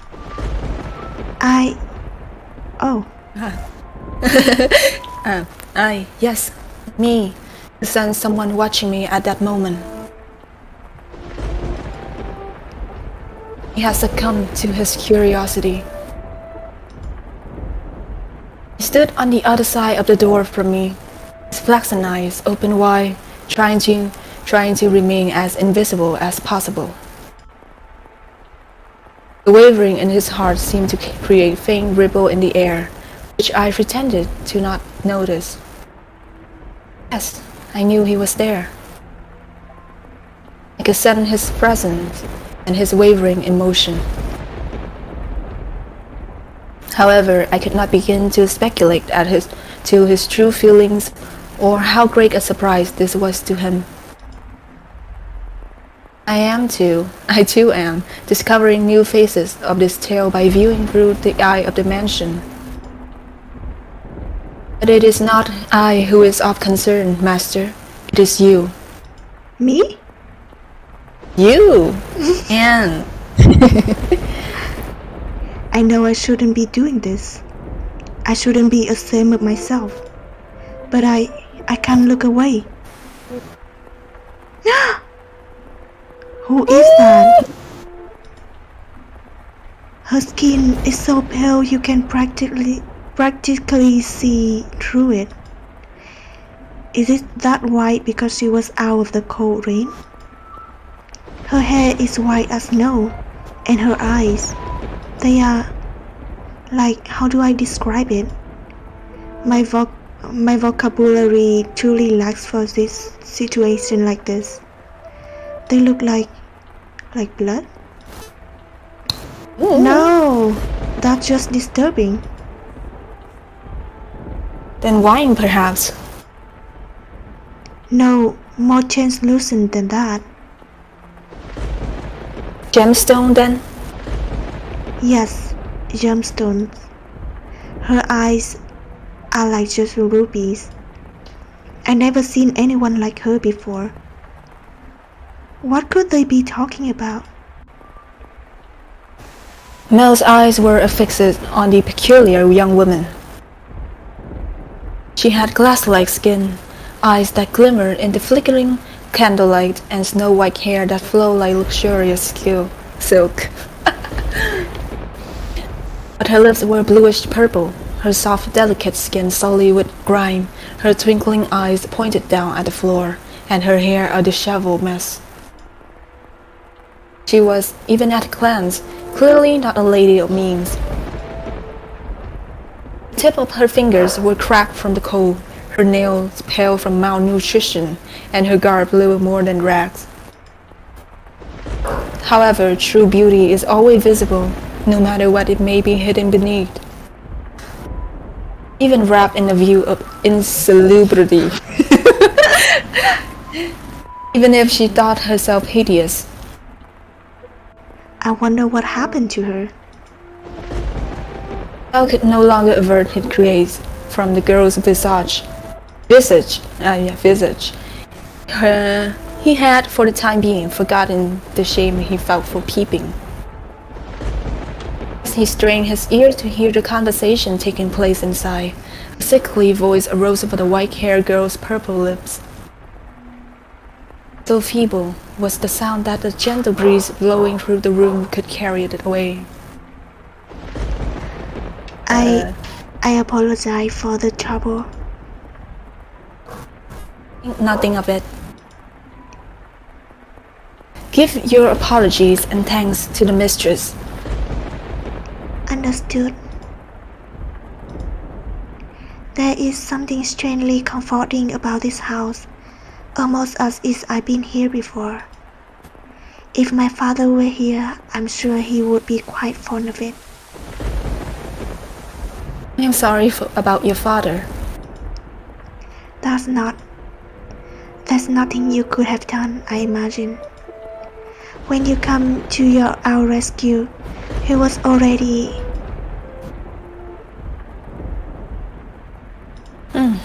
Rescue? Father? Was that, perchance, what the commotion was about? He stared intently, entranced by the scene unfolding beyond the door. A gaze can often signal one's presence to others more effectively than words. The white-haired girl could likely sense him there as well. She flicked her gem-like eye upward. Oh! Hallelujah! Hallelujah! Hallelujah! Tất cả sự hoan nghênh này. Trời ơi, em bé cute quá. Si tình. That was when the boy finally felt the pang of panic. For a split second, his flashing eyes met her ruby eyes, causing him to recoil from the door. His heart was pounding like the rain outside. Careful not to make a sound, he took 1-2 steps away. Did she catch me? I'm not sure. It was only for a moment. She can't have seen me. The boy did not have the courage to peek in on the room a second time, so he cautiously returned to his bedchamber as quietly as he could manage.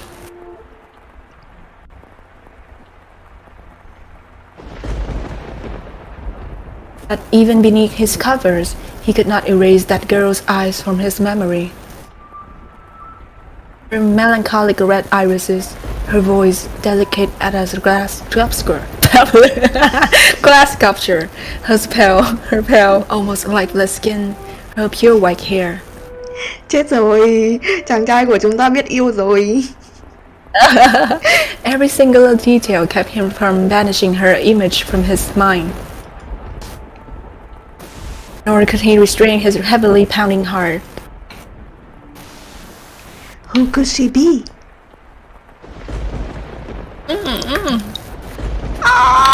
Chụp ảnh phát. Yeah. Yeah! Hello! Is something the matter? No, I just thought I felt someone watching us. It's only your imagination, I'm sure.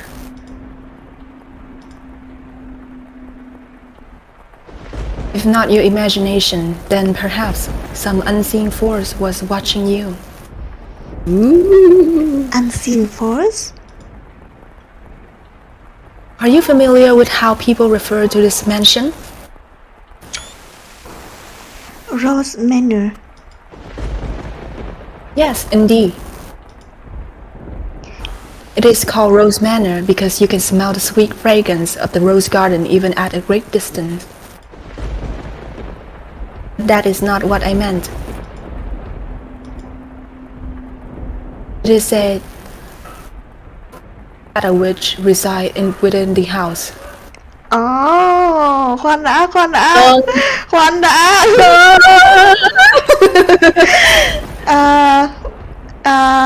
Chị hầu gái ơi, em rất nghi ngờ chị là người đó đấy. Em biết đâu. A witch? I have not heard any such stories. You probably wouldn't have. It was a very, very long time ago. Nothing you need concern yourself with. You have a peculiar presence about you. Should I consider that a compliment? It's getting late. You should get some rest. The room has already been set aside for you. But first, may I ask you one thing? Yes? I do not believe you have given me your name yet. My name is...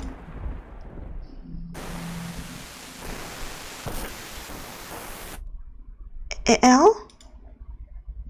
Giấu tên. Em gái giấu tên. No! Wake up. Họ không biết đây là giọng của ai. Get up now. Giọng em gái tớ xuân đây này. Và bạn làm như kiểu ông già sốt tay con. Buồn cười quá. Chúc bạn may mắn dòng tiếng Tsundere trong suốt chấp tiếp theo. Rất là đau họng đó. Oh no. Get up, Mel. What? Huh? It's morning? You disappoint me, dearest Mel. It's very much long since the morning. I didn't see you at breakfast, so I came to find out what was the matter. I really been asleep that long? And father is too lenient on you, dearest Mel. Oversleeping is hardly proper behavior for firstborn son. I know. But before that, yes, dearest Mel? What are you doing in here? You can't just go prancing into a boy's bedchamber. Leave that to the servants. I did send one for you. You were the one who refused to wake up. Besides, it's not like we're strangers. We used to sleep together all the time. That was long ago. Things are different now. Oh, you're overthinking it, silly. Now hurry up, out of the bed, sleepyhead. Alright, I'm getting up. So you can see yourself out. Oh my, you look awful, dearest Mel.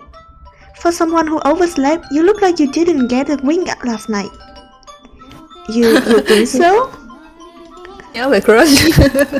Oh no. You didn't go out on the town last night, did you? Naughty boy. I would never. You know that. You squeak! I don't think I believe you. I didn't go out last night or anything. I'm tired because you had me playing cards until late, nearly. Hey, you weren't playing for that long. Besides, look at me. I got up just fine. Anyway, shoo. I can't get dressed with you in here. Fine, I'm leaving. Phew. Oh, I almost forgot you as well. Con bé nó tai quá à. Pop up ngay lập tức luôn. What now? Come on, no need to be mean. I'm sure you'll be quite surprised at the news. Oh? At breakfast, which you missed, Father told us. Told you what? Do I really want to say? It sounds like you want me out of your room, dearest Mel. Please, Nelly. We got a new maid today from the house we have ties to, supposedly. I never seen anyone like her before.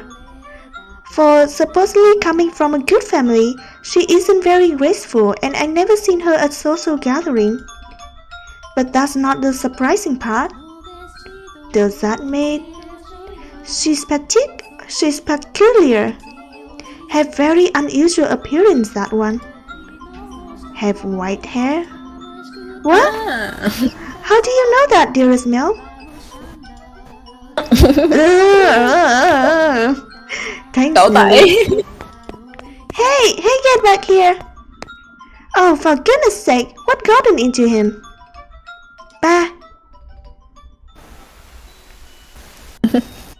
At the time, the majority of servants at the mansion were men. However, the lady of the house all had Abigails, so there were several women servants, myself included. Maids, by and large, were selected from the daughters of other esteemed families. It was, you could say, a sort of training before they entered society. The girl would serve at house even more powerful than their own. The white-haired girl Mel saw the night before was one such maid.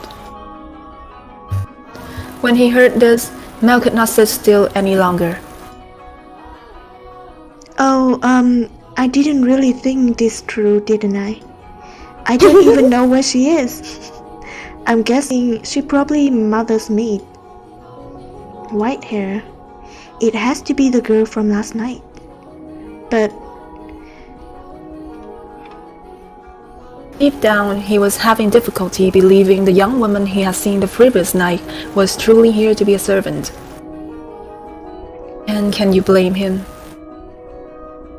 When he saw her, she was an absolute mess, hardly what you can envision from a girl of class. But he did not seek her out to find out whether that was true. He merely wanted to see her once more, to ascertain whether what he had witnessed the previous night was real or his imagination. And he wanted to have an actual conversation with her. Chết rồi, ai đó có crush rồi. Simp. Simp. I don't want to run into mother. That would be awkward. He was heading toward his muddied bedchamber, but the closer he drew, the heavier each step grew. He rounded a corner, debating whether or not to head back and stop in his tracks. On occasion, wishes do come true.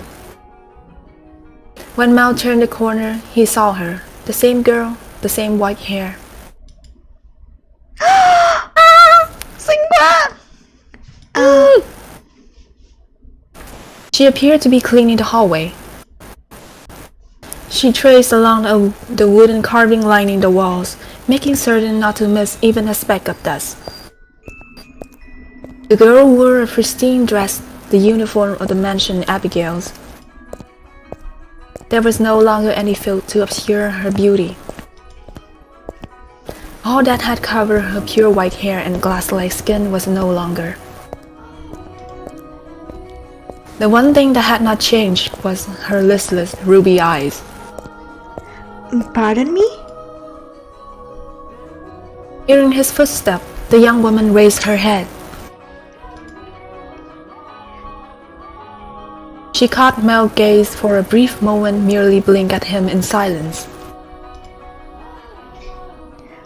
Lord Mel, yes? Your father informed me of you. Did he? I guess I don't need to introduce myself then. I believe she made an attempt to smile, though it was difficult to tell, and she quickly dropped her gaze back to the floor. Flax and Ruby met only for the briefest moment. moment. Cute. Xinh quá. She seemed to be looking at both someone and no one at all. Everyone here truly has the most beautiful color of hair. Did you have business with the mistress, Lord Mel? I can let her know if you would like. No, I was looking for you. For me?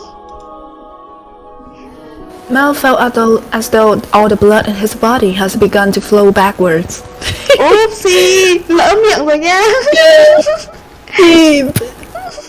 He could not effectively describe the sensation, but in a word, it resembled panic. On his way to find her, Mel has come up with a number of subjects he wanted to talk about, and he generally had little trouble speaking with others. He had had less experience interacting with women, this was true. The time he had spent around Nellie had kept him from stumbling too much. Until then. Yes, for you. Why would you be looking for me, Lord Mel? I was wondering how you were doing. Pardon? I'm quite fine. Good. That's great to hear. You fool, Mel. What are you even saying? You have more important things to ask, like where she came from, or to tell her she has pretty hair and eyes. Ooh, but I don't want to trouble her so much. Lord Mel? Yes. Trời ơi, phải hỏi tên gái đã chứ. Tụi này awkward quá. Sorry, you just suddenly fell silent. Was I in your way? In my way? No, not at all. What are you up to? Trời ơi, nói chuyện với con gái người ta như vậy đó hả? Giống em ăn cơm chưa? I'm cleaning. Well, yeah, I didn't even need to ask. Trời ơi, nhạc. You're cleaning. Trời ơi, tụi nó ấp lắm. Đớt. You can just let the other servant take care of the cleaning. You are one of the noble daughters we took in, right? Then why is mother making? No, I'm doing this because I want to. The mistress appeared to be busy, and I could not simply be either. But I enjoy cleaning. Em cười dễ thương quá. Well, if you said so. Say, yesterday. This mansion is truly a thing of beauty. All the many roses in the garden, even the furnishing has had a great deal of thought put into it. This family must have a wonderful scene of aesthetic. Oh, yeah, thanks. Did she just change the subject on me? I'm delighted to have been given the opportunity to serve at such a magnificent house. Mother and father actually have nothing to do with that. Not even the garden. That's all been around since my grandfather's time. This mansion was a completely wreck when he bought it. Oh, was it? Yeah, frankly, I'm surprised he actually paid money for it. The chandelier in the foyer was shattered and only half attached to the ceiling. Most of the decoration on the wall were broken. I can hardly imagine. This is marvelous, impressive house. I'm sure he'd be flattered to hear it. My grandfather was a bit of the eccentric. He likes to do things people didn't expect just to watch the look of the surprise on their faces. He was the kind of man who would buy a mansion that was beyond repair just to give it a completely new life. Everyone who had seen the property before it was renovated was astonished. They regretted not taking the opportunity themselves, seeing the transformation it underwent. Huh? I was just thinking that you're kind of like this house. Chết rồi, ai lại lộ thế? Oh, what do you mean by that? I mean, when you first arrive. Oh, no, never mind, forget it. She figured out you were peeping on her, you stupid. She hasn't yet, has she? Yes? It's nothing. The more I think about it, you and the mansion aren't really comparable. Oh. The truth is, it's been a rundown mess isn't the only reason nobody wanted to buy the house. Oh, có plot twist à? They say. Oh, that all who dwell within this house shall be met with misfortune. Juicy. Do you believe it?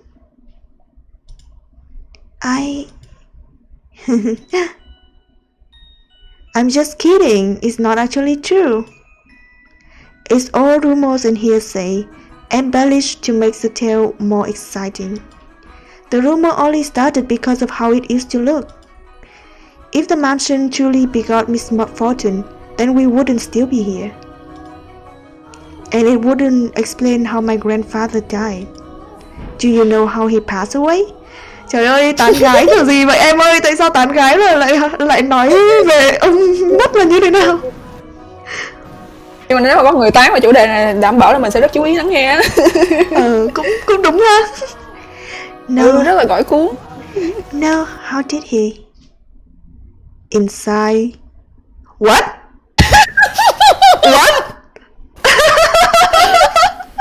Rồi chủ đề này hết gọi cuốn rồi. Inside a lovely lady. Chủ đề này đến từ điểm rồi. Ủa, là sao? Là chết ở trong một cô gái là như thế nào hả? Ủa, cho hỏi.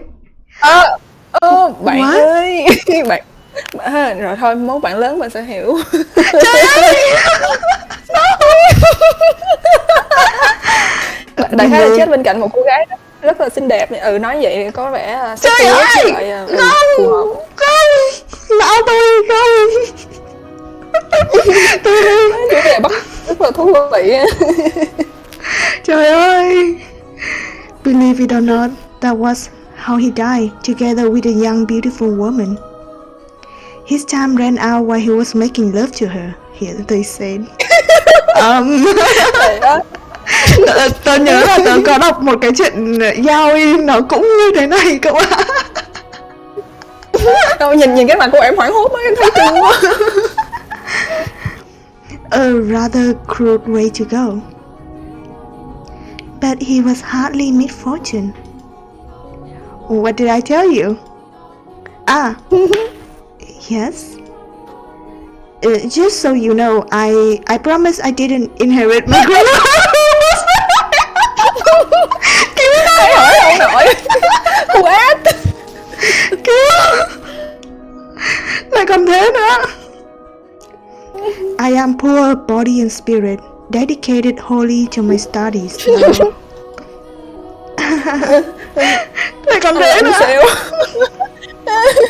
Anh là incel, em đừng lo. Anh chỉ biết học thôi em à. Hey, she laughed. My apologies. No, it's fine. Anyway, we were talking about the mansions, right? I always thought it was kind of a strange place myself. That dress you were wearing, it was found here after my grandfather brought it. You don't see that kind of design around this part, so I'm guessing it was probably imported. The architecture is really old-fashioned too, which must have caught my grandfather's eyes. When he announced his plan to buy it, the entire family opposed his decision, but he refused to budge. Renovation upon renovation gave the mansion new life, but of all his work, he was most fond of the roses in the garden. He collected species from all across the world, and every time he got a new one, he would summon gardeners to arrange and grow them. Took incredibly long to complete. There were even some that wouldn't grow in the climate of this land, but grandfather refused to give in. He truly loved roses. Me, I don't really get how someone could be so impassioned about them. It's just embarrassing every time someone calls this house Rose Manor. Perhaps Thật hay mà. Perhaps the roses were meant for someone. What? I'm simply speculating. Roses make wonderful gifts after all. Well, indeed they do. If you like roses as much as Nelly, then you're welcome to go and see them for yourself. Pick as many as you like. If anyone asks, just say I gave you permission. Trời ơi, tổng tài bá đạo đây sao? Cho em lặt hoa miễn phí đấy, anh bao. Don't be shy. I'm sure it get tiring if all you do is work. No, I'm sensitive to sunlight. Oh, that's unusual. Perhaps that explains why you're so pale. I have no idea, that sounds rough. And your skin looks so pretty too. You don't seem terribly surprised. What? Oh no, I'm very much surprised. Or would you have preferred a more dramatic response? No, I expected you to find it disturbing. I'm sensitive to sunlight and can hardly spend any time outside. That makes me sound like some kind of demonic creature. Phát em quá. Oh, you worry too much. There's not a monster in the world as sweet as you. Ah, Riz nha. Tán gái đỉnh cao nha. Nhưng mà chắc là em này kiểu bị bạch tạng ha. Kiểu nhìn khá là giống ấy. Yeah. Yes. Are there other maids teasing you perhaps? That black hair one especially. He's, how should I put it? Bị nói xấu. A little frightening. Almost as if she had a steel heart or something. She's impenetrable. Right, she's one of Mother's maids too, isn't she? Now I'm even more worried. Since you refuse to follow my instructions, you are here for hellspawn. I can't imagine her saying that. Trời ơi, sao lại quá đáng vậy?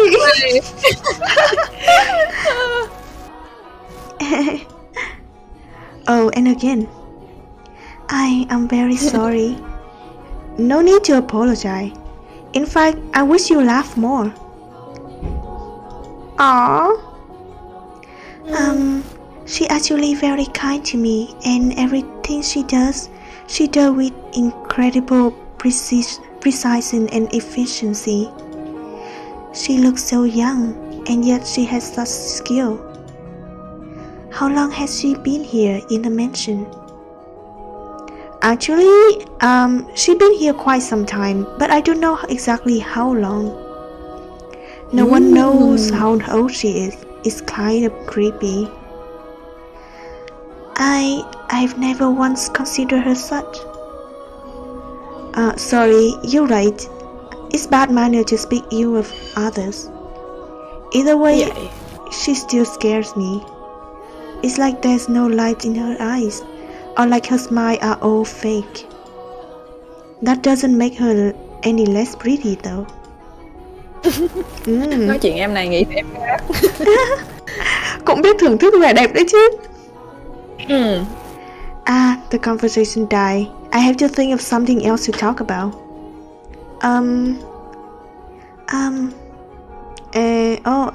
Yes, you can ask me anything.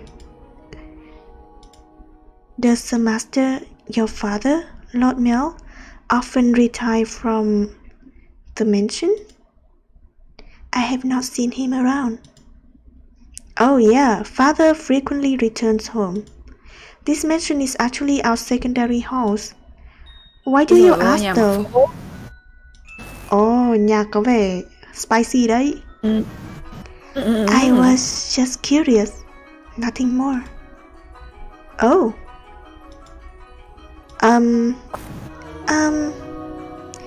Yes, what is it? One of the maids asked to see me, so I should be on my way. If you'll excuse me. What? Oh no, em chạy rồi. Alright, see you later then. Goodbye. Alright, one moment. Since you're sensitive to the sun, I can pick some roses from time to time for you. For you to decorate your room. Lord Mel. That's all. Sorry for holding you up. I'm so bad at this. She definitely thinks I'm obnoxious. I want to hide under a rock. Teenager. Tội nghiệp. 17, đúng cũng cỡ teenager. I want to reverse time and try this over again. Ngược game lại chơi em ơi. Roses are not becoming of me. He's too kind. Này không biết có những người có kiêng tóc trắng rồi. Trời ơi, chính là tôi đây. Tôi đẩy vô kiêng tóc trắng. Dạo gần đây mình cũng có bắt đầu có kiêng tóc trắng rồi bạn ơi.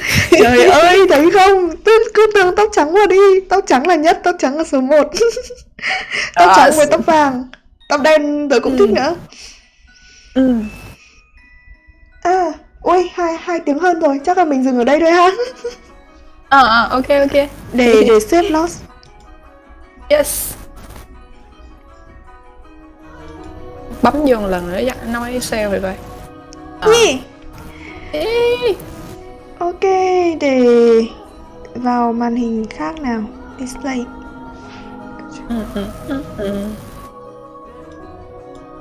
Ra thấy game như thế nào? Game kiểu cuốn vãi bạn ơi. Chờ một tí để cho bạn vô đây nào. Yeah.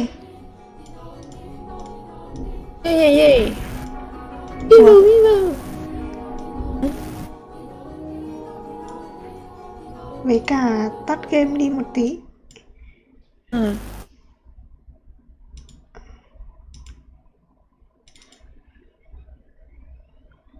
Máy kiểu chạy ầm.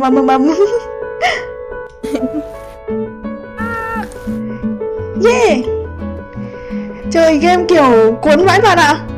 Không biết là ai đã viết cho cái kịch bản này, nhưng mà kiểu cảm giác cái lời văn nó rất là hay ấy.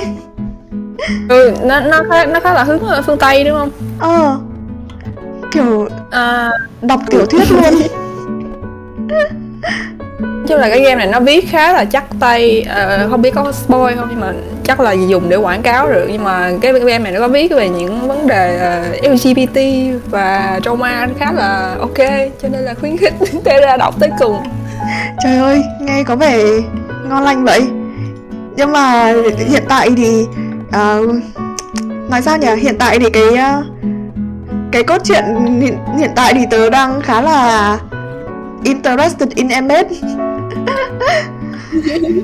Kiểu cảm giác như là em là một phù thủy đi cùng kiểu hàng đi kèm với cả cái căn nhà ấy. Xong rồi em sẽ Đúng rồi. Em sẽ ở đấy phục vụ, đúng không?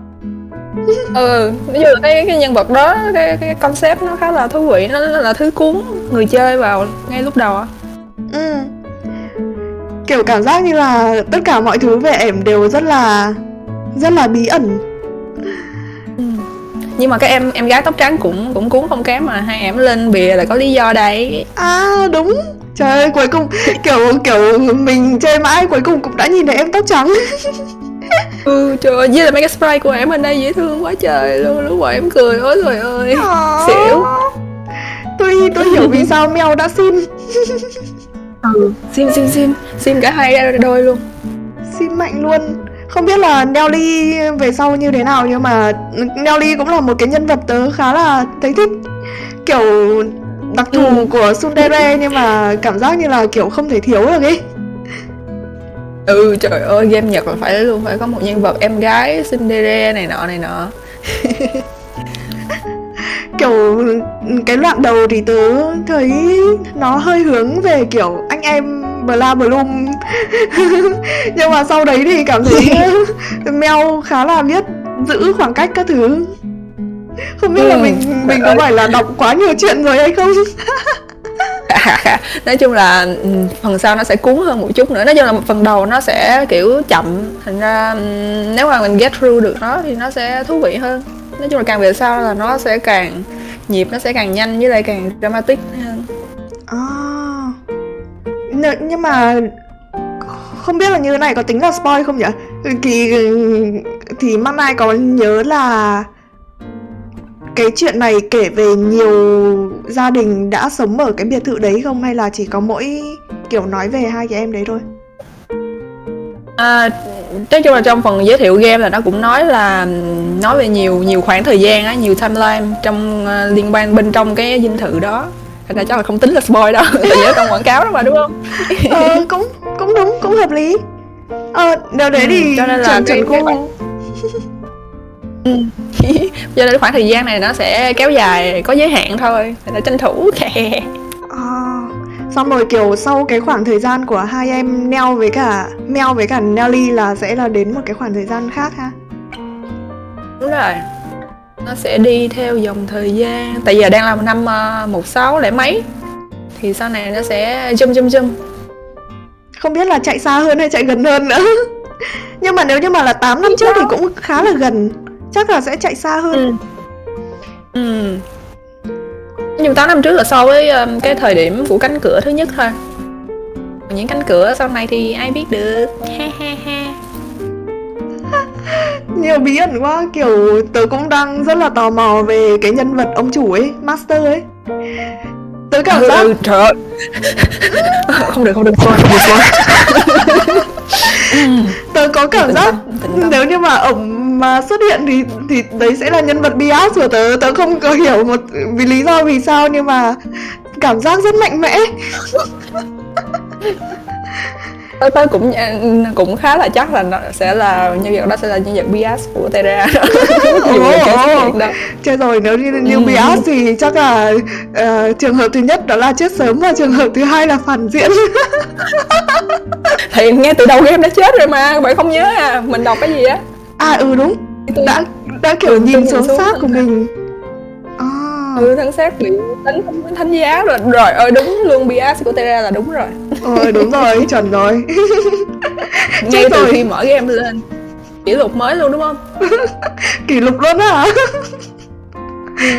Kiểu chưa vào game chưa gì hết, tôi đã yêu một người đã chết. Lạ lắm cơ. Cảm ơn McNight Oscar hôm nay đã đến ngồi đọc chiêu linh với tớ. Không biết. Cảm ơn Terra đã host và mời McNight đến nha. Hôm nay rất là vui. Tại vì dụ được người xuống hố. Nhưng mà đúng thật sự là kiểu game vào gu thật luôn ý. Trời ơi, nhảy hố đi. Hố này không có lối thoát đâu. Tại McNight lười làm hàng fandom thôi, chứ rất là kỳ vọng vào Terra đó. Ủa tôi đang còn lười hơn bạn ơi, tôi lười lắm. Nhưng mà nếu như mà truyền giáo thì ok, truyền giáo hay là kiểu rú rít cùng thì ok. Truyền giáo để có tín đồ để làm hàng để hết ké chứ. Ủa nhưng mà cái gameplay này thường là bao nhiêu tiếng ta?